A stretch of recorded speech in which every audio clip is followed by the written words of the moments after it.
So we have all seen this message before, right? Whenever you go to place a trade, you have your entry, stops, targets, the amount of units you want to purchase of that specific currency all in.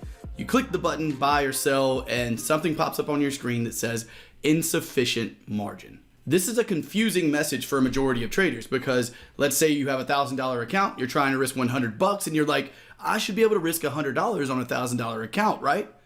Not necessarily, depending on a couple of different factors. So if you've ever seen that message before and been confused or even just curious about what it means, why it happens, and how you can avoid it, then today's video is for you because that's what we're going over in this video. And by the end of it, you will no longer be confused about why that happens. And you'll also have a good idea of how to avoid that happening in the future. So if that sounds good, these are do two things for me. Go ahead and click that like button. Go ahead and subscribe. If you are new, if you are already a subscriber, welcome back. Let's go ahead and get started. So for this first scenario, let's say you have a $100 trading account. Just to make math easy, let's say you have a 100-to-1 leverage on that account. And what this is going to do is give you 10,000 units of buying power. The way we come up with that number is just 100 times 100 is 10,000. So therefore we have 10,000 units. I'm going to put BP. This just stands for buying power. So we have 10,000 units of buying power. And this is the first mistake I see so many beginners making. They'll have this situation, $100 account, 100-to-1 leverage. They'll be on the Euro-dollar 5-minute chart like we are right now. They'll be trying to place a trade that has a 5-pip stop loss. Doesn't matter what the target is. And they want to risk $10. They're thinking to themselves, and maybe you're thinking right now, $10 risk on a $100 account. I should be able to do that if I want to. I don't understand why this would be a trade I can't place, right? If that's what you're thinking right now, let me explain a little bit further about the way margin works. You have 10,000 units of buying power right now with this account size and leverage. And you're trying to place a trade with a 5-pip stop loss and a $10 risk. Margin has less to do with what you're trying to risk in terms of I want to risk $10 on a $100 account, and more to do with the amount of units you can control at any one given time on your entire account, which in this case would be 10,000 units. And if we're trying to have a $10 stop with a 5-pip stop, what does that mean we are attempting to do? Well, we know, hopefully you know, and if not, here's a little lesson for you. A mini lot, or 10,000 units of currency, is normally equal to $1 per pip is what that is normally worth. So with this being the case, if we are trying to have a 5-pip stop loss equal $10 of risk, how many units of this currency will we have to buy for this situation to play out? We will need, all we have to do is multiply this by 2, right? We need this to be $2 per pip because in order to have a $10 risk on 5 pips of stop loss, we need $2 per pip to equal that $10 risk, right? So if 10,000 units is $1 per pip, then 20,000 units is what we need to purchase in order to make this trade happen. And the reason we get the message that says insufficient margin is because you cannot hold 20,000 units of any currency or any pair while you only have 10,000 units of buying power. Does that make sense? So this is the first reason your broker will say no to you every time you try to make this trade. The reason they say no is because you are attempting to use 20,000 units on an account where you can only have 10,000 units of buying power. And what is the cause of all of this? Your stop loss being too small.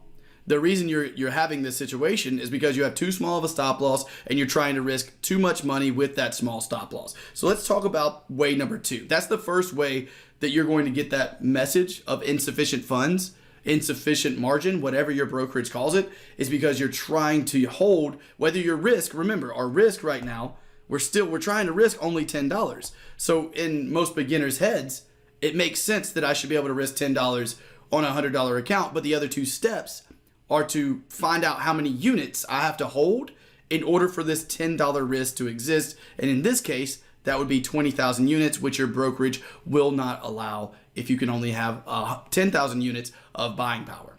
So hopefully that made sense. If it didn't, watch that a couple of times. I'm going to try to make this into like a pretty short video. The concepts are just pretty simple math. So if you have to, watch it a couple of times. But right now, I want to dive into the second way you're going to see that message of insufficient margin. Let's go ahead and delete all this. And let me go ahead and write out our account values and stuff. Instead of making you watch me, I'll just fast forward. And with the power of editing, that will happen right now. So we have our same $100 account, 100 to 1 leverage, and 10,000 units of buying power. This 10,000 units is across your entire account. What I mean by that is 10,000 units on one position, okay? Or you can have 10,000 units on 5 different positions and all of them just be 2,000 unit positions. Hopefully you understand that as well. A lot of traders think 10,000 units means that they can risk 10,000 units or purchase 10,000 units on every trade they place, but that's not the case. So let's dive into another scenario.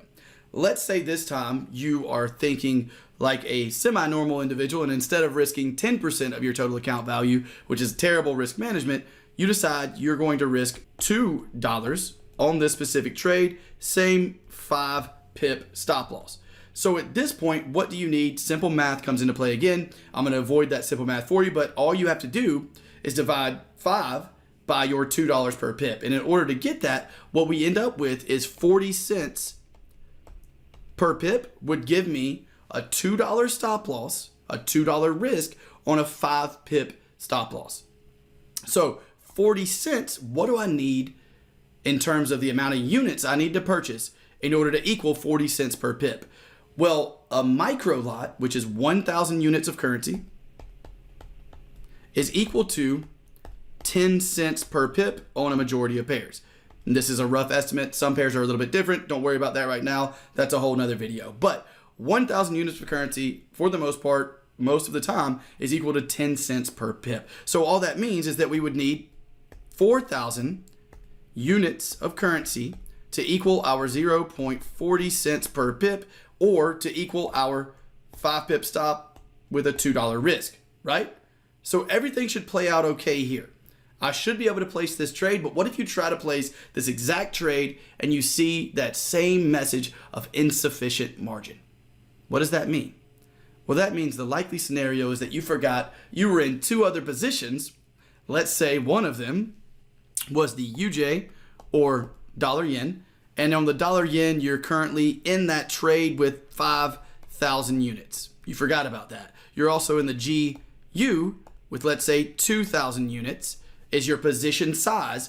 So with this being the case, you currently have 7,000 units that you are involved in the market with. Your position currently in your entire account is worth 7,000 units. Therefore, you only have left, simple math here, your 10,000 units you had at the beginning, right? Let's do this math. If you have 7,000 there, then your 10,000 units that you had of buying power minus your 7,000 units you're currently involved with in the market would mean what? It means you only have 3,000 units of buying power. So when you try to place a trade with 3,000 units of when you try to place a trade with 4,000 units and you only have 3,000 units of buying power, your broker, yet again, will never let you place that trade. And that is the reason you're seeing insufficient funds pop up every time you try to place a trade like this. Maybe it just slipped your mind that you were involved in a couple of other trades. Maybe you didn't understand exactly how margin worked in terms of if you're already in 7,000 units worth of trades, you can't still get 10,000 units worth of buying power. You're going to be limited then to only 3,000 units of buying power because you're already involved in the market with open positions worth 7,000 units. So that would be the second reason you would end up getting that message that says insufficient funds when trying to place a trade. So now that we have those two things covered, and again, I know that was a lot of math, but most of it's really simple math. So if you just kind of went over your head, any of it did, I totally understand. As a beginner, all that would have went completely over my head as well. But watch this video 2 or 3 times, just that front portion of it, and it should make a lot more sense. You should be able to get that within 2 to 3 times watching it. But right now, let's talk about how you can avoid that situation. So now we know why we get the message of insufficient margin. How can we avoid it? Well, the first way you can avoid it is going to be to risk less. So let's say do the same scenario, and I won't put you through watching me draw it, but let's do the same scenario. Let's say we're in the same scenario, $100 account, 101 leverage, meaning 10,000 units of buying power. At this point, let's say we have no open trades, and you have that same trade, 5 pips of stop loss, and you say, okay, I only want to risk $2, which is a decent risk management plan depending on your risk tolerance, 2% of your total account value on this specific trade. We've already done this math, so we don't have to. That just means you would only need 4,000 units. In order to place this trade, your broker would absolutely allow that if you had no other open positions and this was your account and your leverage. If you had a $100 account, 100 to 1 leverage, 10,000 units of buying power, your brokerage would 100% let you place this trade. That's supposed to be a check mark. I know it doesn't look like one, but your brokerage would let you place that.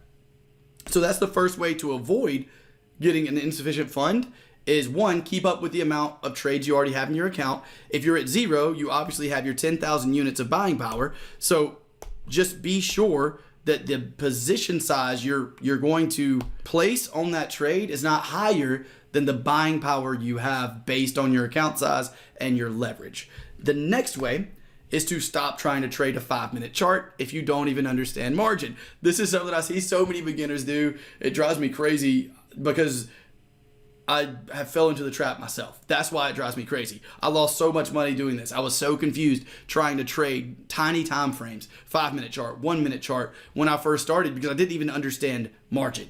So I was out here trying to risk $10 per trade on a $100 account like I just showed you, and I would be either margin called or have insufficient funds for half the trades I tried to place, and I could never figure out why. Well, guess why? Because you're trading on a 5-minute chart and with a 5 pip stop loss. That's going to eat up margin really quickly because the smaller the stop loss, the more units you need in order to create that $2 risk, that $10 risk. In order to create whatever risk management plan you have, the smaller the stop, the more units you'll need. For example, and the way to fix that is, let's say, instead of trading a 5-minute chart, you jumped out to a 4-hour chart. And on a 4-hour chart, instead of 5 pips, this stop loss was 50 pips. Same situation, I'll draw it out just so you'll have it to look at. Same $100 account, 100 to 1 leverage, 10,000 units of buying power. Now, let's say you were going crazy with $100 because you really didn't care if you lost it, and you want to risk $10 on this trade. Well, if that's the case, do you think you can actually do it now with a 50 pip stop instead of a 5 pip stop? Let's take a look. With a 50 pip stop loss, if we want to risk $10, then how much does each pip need to be worth? That would mean that each pip would need to be worth 20 cents. So if each pip needs to be worth 20 cents, we already discussed this, 1 micro lot is equal to 10 cents per pip. And how much is a micro lot? 1,000 units of currency. So at this point, we would need 2,000 units in order to place this trade. So now, just because we increased the size of the stop loss, we can actually place this trade and still have 8,000 units left over because we're just taking that 2,000 units off of our 10,000 units of buying power. So this is another way to avoid the insufficient margin situation is by doing nothing more than increasing the time frame you're trading on, increasing the size of your stop loss, because the bigger the stop loss, the less amount of units you're going to need in order to equal that $10 risk or whatever your risk is. You can, by the way, before I end the video, you can exchange these numbers for any number at all and the equations are still exactly the same. Again, if there was something here you didn't understand, rewind the video and check it out. I just wanted to get this out to you guys really quickly. Didn't happen to be that quickly. Looks like I'm above 15 minutes at this point, but I tried. Anyway, if you enjoyed the video, make sure you click the like button. Make sure you're subscribed. If you are interested in more advanced training, we do have some space available in the VIP group, which is listed below as EAP Training Program. This is a full trading course teaching you the strategies I use on a daily basis, my risk management plan, teaching you how to be more disciplined as a trader. And also with this, you get what I call priority email, which is the mentor version of this. Any questions you have, it'll be me answering those questions personally. You'll receive 3 to 5 alerts per week of trades I'm taking based on the strategies you use in the course. And if all of that is not enough, the course comes with a 60-day money-back guarantee. Try it out for 60 days. If you don't feel like it improved your trading, hit up my support staff and they will give you a full refund as soon as possible. Kind of a risk-free offer if you're interested in that. Again, link is in the description, labeled EAP. If not, totally fine too. Keep it locked here by clicking that subscribe button down below, and I will talk to you guys in the next video. See you soon.